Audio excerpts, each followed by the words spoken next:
నమస్కారం మిత్రులారా. ప్రపంచ చరిత్ర గమనాన్ని నిశితంగా పరిశీలిస్తే మానవ నాగరికత ప్రారంభం నుండి మధ్యయుగం చివరి వరకు రాజ్యాలను రాజులే పరిపాలించేవారు. నాటి కాలంలో అధికారం అనేది ఒకే వ్యక్తి చుట్టూ కేంద్రీకృతమై ఉండేది. రాజు దైవాంశ సంభూతుడు అనే సిద్ధాంతం ప్రాచుర్యంలో ఉండేది. అంటే రాజు తీసుకున్న నిర్ణయమే చట్టం, అతను చేసిన శాసనమే శిరోధార్యం. అయితే నాటి కాలంలో కూడా రాజులకు సలహాలు ఇవ్వడానికి మంత్రులు ఉండేవారు. కానీ ఆ మంత్రుల పాత్ర కేవలం రాజు అడిగినప్పుడు సలహాలు ఇవ్వడానికి మరియు రాజు తీసుకున్న నిర్ణయాలు అమలు చేయడానికి మాత్రమే పరిమితమే ఉండేది. కాలక్రమేణా ప్రపంచ రాజకీయ చిత్రపటంలో పెను మార్పులు సంభవించాయి. నేడు మనం చూస్తున్న ఆధునిక ప్రజాస్వామ్య వ్యవస్థలో రాజులు కనుమరుగై మంత్రులే వాస్తవ పాలకులుగా అవతరించారు. భారతదేశం వంటి దేశంలో అయితే మంత్రులే రాజును అంటే రాష్ట్రపతిని నియమించే స్థాయికి చేరుకున్నారు. ఈ పరివర్తన ఎలా జరిగింది? దీని వెనుక ఉన్న రాజ్యాంగపరమైన మరియు చారిత్రక కారణాలేమిటి? మరియు ఈ వ్యవస్థలో ఎదురవుతున్న సవాళ్ళు ఏమిటి అనే అంశాలను విశ్లేషించుకుందాం. ప్రాచీన భారతదేశ పరిపాలనా వ్యవస్థ గమనిస్తే కౌటిల్యుడి అర్థశాస్త్రం ఒక అద్భుతమైన మార్గదర్శిగా కనిపిస్తుంది. కౌటిల్యుడు ప్రతిపాదించిన సప్తాంగ సిద్ధాంతం ప్రకారం రాజ్యానికి 7 అంగాలు ఉంటాయి. అందులో రాజు మొదటి స్థానంలో ఉంటే మంత్రి రెండో స్థానంలో ఉంటారు.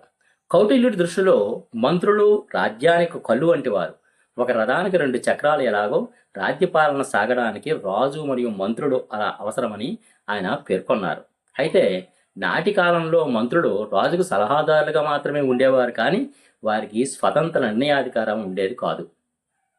రాజుకు నచ్చని సలహాను మంత్రులు బలవంతంగా అమలు చేయలేకపోయేవారు. దక్షిణ భారత చరిత్రలో కూడా విజయనగర సామ్రాజ్య చక్రవర్తి శ్రీకృష్ణదేవరాయలు తన ఆముక్తమాలిత గ్రంథంలో రాజ్యపాలన గురించి విశిష్టమైన సూత్రాలను అందించారు. ఆయన మంత్రుల్ని కేవలం సలహాదారులుగా చూడకుండా ధర్మబద్ధమైన పాలనకు వారు పునాదులని నమ్మారు. తిమ్మరసు వంటి మహామంత్రులు రాయల వారికి మార్గదర్శులుగా వ్యవహరించారు. కానీ అప్పటి వ్యవస్థలో కూడా రాజు సర్వాధికారి. రాజు తలుచుకుంటే మంత్రిని పదవి నుండి తొలగించవచ్చు లేదా శిక్షించవచ్చు. ఈ విధానం ప్రపంచవ్యాప్తంగా దాదాపు అన్ని సామ్రాజ్యాల్లోనే కనిపించేది. మంత్రులు కేవలం రాజు దయ ఉన్నంత వరకే పదవిలో ఉండేవారు. ప్రపంచంలో పాలనా అధికారం రాజు నుండి మంత్రుడి చేతుల్లోకి మారిన ప్రక్రియ బ్రిటన్ నుండి మొట్టమొదట ప్రారంభమైంది. దీనినే వెస్ట్ మినిస్టర్ మోడల్ అని పిలుస్తాం. 1215లో ఇంగ్లాండ్ రాజు జాన్పై అక్కడ సామంతులు తిరుగుబాటు చేసి మాగ్నా కార్టా పై సంతకం చేయించారు. ఇది రాచరికపు నిరంకుశ అధికారాన్ని తగ్గించడానికి వేసిన మొదటి అడుగు. రాజు చట్టానికి అతీతులు కాదని, ప్రజల ప్రతినిధులతో చర్చించకుండా పన్నులు విధించకూడదని ఇందులో స్పష్టం చేశారు. కాలక్రమేణా 14వ శతాబ్దంలో ఎడ్వర్డ్ III కాలంలో రాజుకు యుద్ధాల కోసం నిధులు కావాల్సి వచ్చినప్పుడు పార్లమెంటులో చర్చించడం అనివార్యమైంది. దీనివల్ల పార్లమెంటుకు, ముఖ్యంగా ప్రజాప్రతినిధులు ఉండే హౌస్ ఆఫ్ కామర్స్కు బలం పెరిగింది.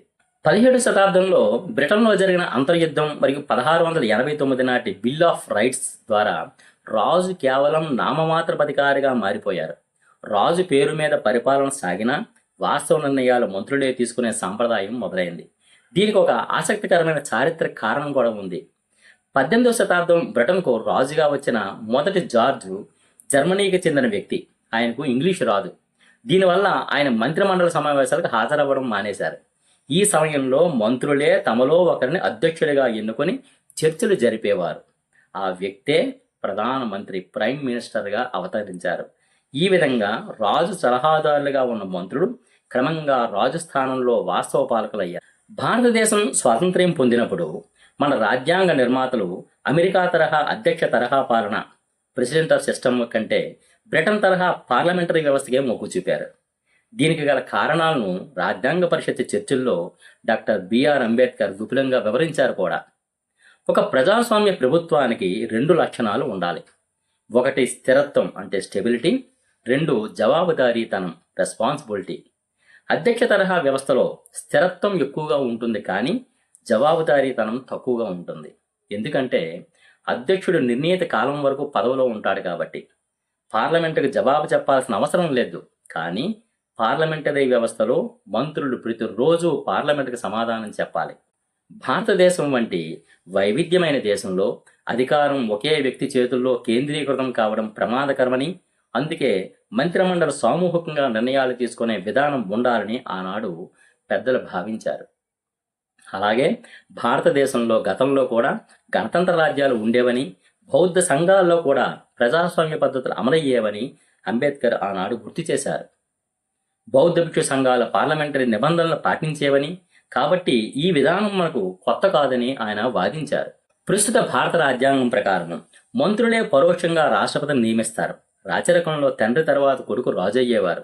సాధారణంగా కేంద్రంలో ఏ పార్టీ అధికారంలో ఉంటుందో, ఏ మంత్రులైతే అధికారాన్ని చలాయిస్తారో వారికే పార్లమెంటులో మరియు పలు రాష్ట్రాల్లో మెజారిటీ ఉంటుంది. కాబట్టి వారు ప్రతిపాదించిన వ్యక్తే రాష్ట్రపతిగా ఎన్నికయ్యే అవకాశం ఉంటుంది. అంటే ఒకప్పుడు రాజు కింద పనిచేసిన మంత్రులు ఇప్పుడు తమ పైన ఉండే రాష్ట్రపతిని ఎన్నుకునే స్థాయికి ఎదిగారు. అయితే ఇక్కడ రాష్ట్రపతికి మరియు రాజుకు మధ్య ఒక ప్రధాన వ్యత్యాసం ఉంది. రాజుకు వాస్తవ అధికారం ఉంటుంది, కానీ మన రాష్ట్రపతి నామమాత్రపు అధిపతి. రాజ్యాంగం ప్రకారం అన్ని అధికారాలు రాష్ట్రపతి పేరు మీదనే చలామణి అయినా వాస్తవానికి ఆ అధికారాలను ప్రధానమంత్రి మరియు మంత్రిమండలి చలాయిస్తాయి. రాజ్యాంగంలోని కీలక అధికారంలో మంత్రుల పెత్తనం ఎలా కొనసాగుతోంది? భారత రాజ్యాంగంలోని 74 మరియు 75 అధికారంలో మంత్రులే వాస్తవ పాలకులు అనడానికి ప్రధాన సాక్ష్యాలు. ఆర్టికల్ 74లో 1 ప్రకారం రాష్ట్రపతికి తన విధుల్లో సహాయపడడానికి మరియు సలహా ఇవ్వడానికి ప్రధానమంత్రి అధ్యక్షతన ఒక మంత్రిమండలి ఉంటుంది. 42వ రాజ్యాంగ సవరణ 1976లో జరిగిన దాని ద్వారా మంత్రిమండలి ఇచ్చే సలహా రాష్ట్రపతికి తప్పనిసరి అని స్పష్టం చేశారు. అంటే రాష్ట్రపతి స్వతంత్రంగా ఏ నిర్ణయము తీసుకోలేరు. మంత్రివర్గం చేయమన్న ఫైల్పై ఆయన సంతకం చేసి తీరాల్సిందే. కేవలం ఒకే ఒకసారి పునఃపరిశీలన చేయమని వెనక్కి పంపే అధికారం మాత్రమే ఆయనకు ఉంది. ఆర్టికల్ 75 ప్రకారం ప్రధానమంత్రిని రాష్ట్రపతి నియమిస్తారు. అయితే ఆయన లోక్సభలో మెజారిటీ ఉన్న వ్యక్తి అయి ఉండాలి. ఇతర మంత్రులను కూడా పిఎం సలహా మేరకే రాష్ట్రపతి నియమిస్తారు. రాజుల పాలన పోయి మంత్రుల పాలన రావడం వల్ల కొన్ని సమస్యలు కూడా ఉత్పన్నమవుతున్నాయి. వీటిని మనం నిశ్చితంగా విశ్లేషించాల్సిన అవసరం ఉంది. క్యాబినెట్ డిక్టేటర్షిప్ అంటే మంత్రివర్గ నిరంకుశత్వం. ఒక పార్టీకి పార్లమెంట్లో భారీ మెజారిటీ వచ్చినప్పుడు ఆ పార్టీ మంత్రులు నిరంకుశంగా వ్యవహరించే అవకాశం ఉంది. చట్టసభల్లో చర్చలు లేకుండానే బిల్లును ఆమోదించుకోవడం, విపక్షాలు గొంతు నొక్కడం వంటివి జరుగుతున్నాయి. దీనినే క్యాబినెట్ డిక్టేటర్షిప్ అని పిలుస్తారు. అస్థిరత మరియు సంకీర్ణ రాజకీయాలు.